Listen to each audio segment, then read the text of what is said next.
तो हेलो दोस्तों, आज हम आपके सामने लाए हैं फंडामेंटल ऑफ एग्रीकल्चर का लेक्चर तथा एमपीपीएटी का भी लेक्चर, जो एमपीपीएटी के पेपर में इसमें से कुछ क्वेश्चन आ सकते हैं, पर ख़ास तौर पर इसे हम लाए हैं BSc agriculture first sem fundamental of agronomy का लेक्चर। तो हम सबसे पहले बात करेंगे लेक्चर की। तो हम बात करते हैं भूपरिष्करण की, टिलेज एंड टिल्थ की। तो हम सबसे पहले बात करेंगे दोस्तों डेफिनेशन ऑफ टिलेज की। तो दोस्तों यहाँ पे देखिए लिखा है टिलेज की डेफिनेशन क्या है। तो दोस्तों टिलेज की डेफिनेशन इस तरह है कि भूमि की जुताई गुड़ाई आदि क्रियाओं को भूपरिष्करण कहते हैं। तो दोस्तों भूपरिष्करण किसे कहते हैं? भूमि की जुताई गुड़ाई आदि क्रियाओं को भूपरिष्करण कहते हैं। अब दोस्तों भूपरिष्करण की दूसरी डेफिनेशन भी देख लीजिए दोस्तों। तो वह है फसलों के उत्पादन के लिए मृदा की तैयारी से लेकर फसल तैयार करने तक जो क्रियाएं भूमि में की जाती हैं वे क्रियाएं भूपरिष्करण कहलाती है। दोस्तों आप इसे समझिए इस तरह से कि फसलों के उत्पादन के लिए मृदा की तैयारी से लेकर फसल तैयार करने तक जो क्रियाएं भूमि में की जाती है वह क्रियाएं भूपरिष्करण कहलाती है। अब दोस्तों उसके बाद में हम बात करेंगे एग्जाम्पल ऑफ टिलेज। तो दोस्तों टिलेज की एग्जाम्पल की बात करेंगे तो इसमें सबसे पहले इसके उदाहरण में बात करेंगे फर्स्ट नंबर की। तो दोस्तों है भूपरिष्करण का उदाहरण खेतों की जुताई करना, हैरो या कल्टीवेटर चलाना, मिट्टी को खोदना और पलटना, निंदाई गुड़ाई आदि करना। तो दोस्तों यह सब भूपरिष्करण के उदाहरण एग्जाम्पल हो गए। अब दोस्तों हम बात करेंगे टाइप्स ऑफ टिलेज, भूपरिष्करण के प्रकार। तो दोस्तों भूपरिष्करण के प्रकार इसके दो टाइप होते हैं या दो प्रकार के होते हैं, प्राथमिक भूपरिष्करण तथा द्वितीयक भूपरिष्करण। तो दोस्तों हम सबसे पहले बात करेंगे प्राथमिक भूपरिष्करण की, जिसे इंग्लिश में प्राइमरी टिलेज कहा जाता है। तो दोस्तों इसकी परिभाषा इस प्रकार से प्राइमरी टिलेज की खेत में बीज की बुआई से पहले जो कृषि कार्य किए जाते हैं उन्हें प्राथमिक भूपरिष्करण कहते हैं। दोस्तों इस कॉन्सेप्ट को आप इस तरीके से समझिए कि खेत में बीज बोने के पहले या सीड सोविंग के पहले जो कृषि कार्य किए जाते हैं उन्हें प्राथमिक भूपरिष्करण कहते हैं। दोस्तों उन्हें प्राथमिक भूपरिष्करण या प्राइमरी टिलेज कहते हैं। अब दोस्तों हम उसके बाद में बात करेंगे प्राथमिक भूपरिष्करण के उद्देश्य की। तो दोस्तों प्राथमिक भूपरिष्करण के उद्देश्य कुछ इस तरह है। तो दोस्तों सबसे ऑब्जेक्टिव ऑफ प्राइमरी टिलेज, प्राथमिक भूपरिष्करण के उद्देश्य। तो दोस्तों फर्स्ट उद्देश्य है मृदा में वायु संचार बढ़ाना, जिससे कि मृदा में पाए जाने वाले लाभदायक जीवाणु की क्रियाशीलता बढ़ सके, जिससे कि नाइट्रोजन का स्थिरीकरण अधिक हो।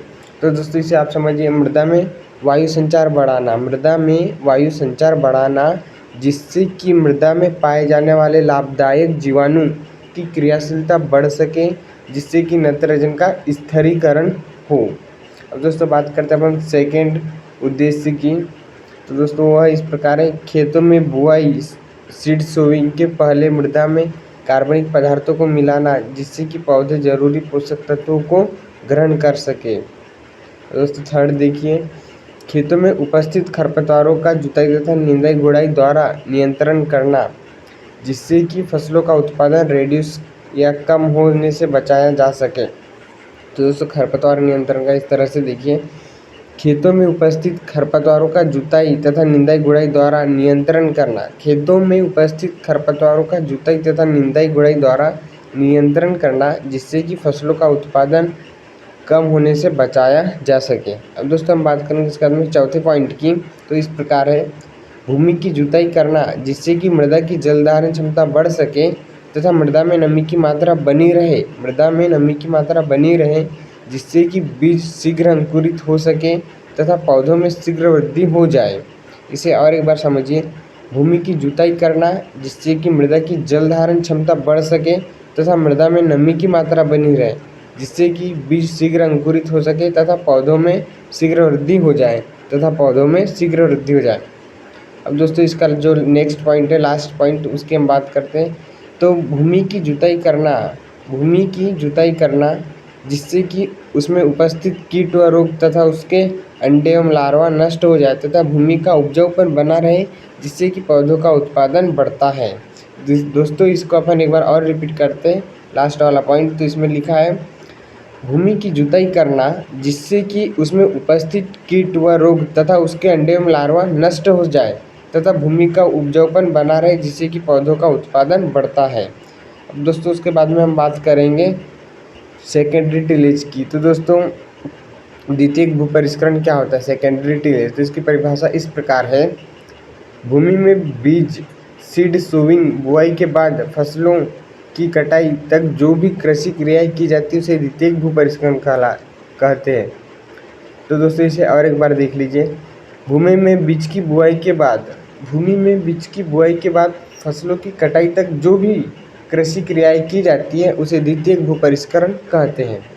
अब दोस्तों उसके बाद में हम बात करेंगे द्वितीयक भू परिष्करण के उद्देश्य की।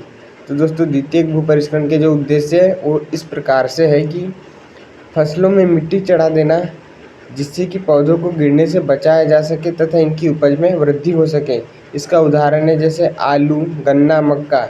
इन फसलों में पौधों में हल्की सी मिट्टी चढ़ा देने से इनमें मतलब उपज में वृद्धि हो जाती है, पौधे को किसी प्रकार का नुकसान नहीं हो पाता है।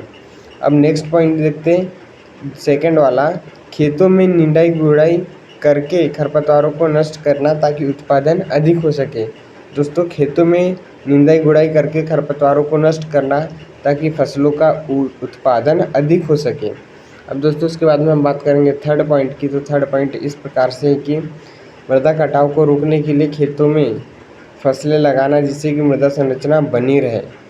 दोस्तों मृदा कटाव को रोकने के लिए खेतों में फसलें लगाना, जिससे कि मृदा संरचना बनी रहे।